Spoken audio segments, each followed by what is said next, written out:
Alright, let's learn how to study. Let's do some 3D interaction.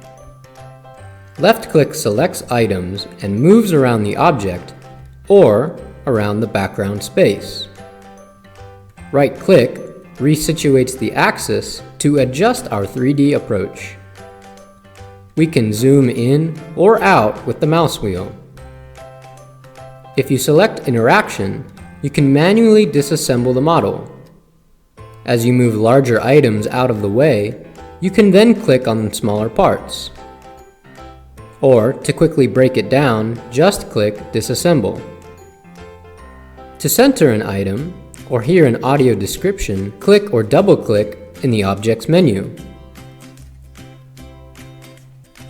You can turn on Description and follow along with a text display. The parietal lobe is located in the middle of the brain. We can adjust the font size and relocate our text box. Now, let's turn off Interaction and use Auto Explore.